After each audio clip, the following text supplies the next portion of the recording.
然后快被客人认出来的时候，赶快冲进内场厨房。好，跟他们挥手一下 ，Hello， 谢谢，不好意思，今天的媒体场地比较狭长一点。最近有跟小宗就是有上他的厨艺节目嘛，那就是很多粉丝看到之后就说啊，湘琴就是是不是可能还有一些合作的可能，或是你的戏剧作品，其实大家都蛮期待的。因为我一投入戏剧就会全身心投入，就会，对我觉得我现阶段先专心期待小宝宝好了。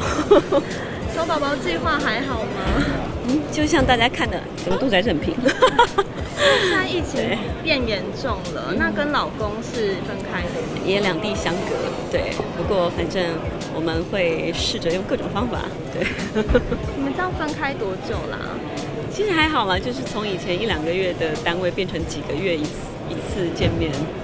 我也有印象是蛮特别，就是我有一个小学6年级时候的笔友，其实我们很靠近，我在12班，他在9班，我们是笔友。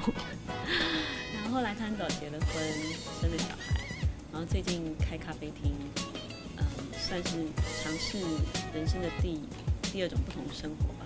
然后我去他的咖啡厅打工，打了几天，然后很开心。从小学到现在，对，都一直有联络这样。然后快被客人认出来的时候，赶快冲进内场厨房。在哪边附近？当然森林公园附近。就不会再去。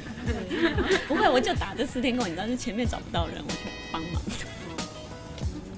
是有酬劳的吗？还是有啊，可是我都捐到那个结账台的那种，给狗狗的、给老人的、给什么的，全部捐进去。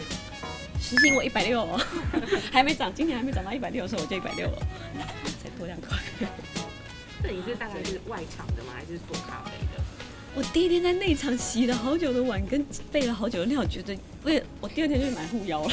后来发现我适合到处跑，连兼外场一起跑，还有收银台跟做咖啡以后，啊，好多了，不能固定一个动作。这是什么时候的事？去打工11月，是1月。是老公回去之后，然后就去打工吗？对耶，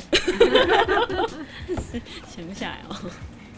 你有话想说却苦无发声的管道吗？你对事情有不同的见解却无人倾诉吗？年轻学子们站出来说出你们的想法，让我们听听年轻人的心声。闹辩风向，强力征求学生辨识，只要你敢说，我们就敢要。赶紧拍摄影片，然后发送到我们以下的信箱，就会有专人跟你联系。还有，别忘了订阅我们闹辩风向的 YT 频道，按赞，开启小铃铛，就不会错过我们精彩的辩论哦。各位朋友，闹变风向，敢嘴就来辩。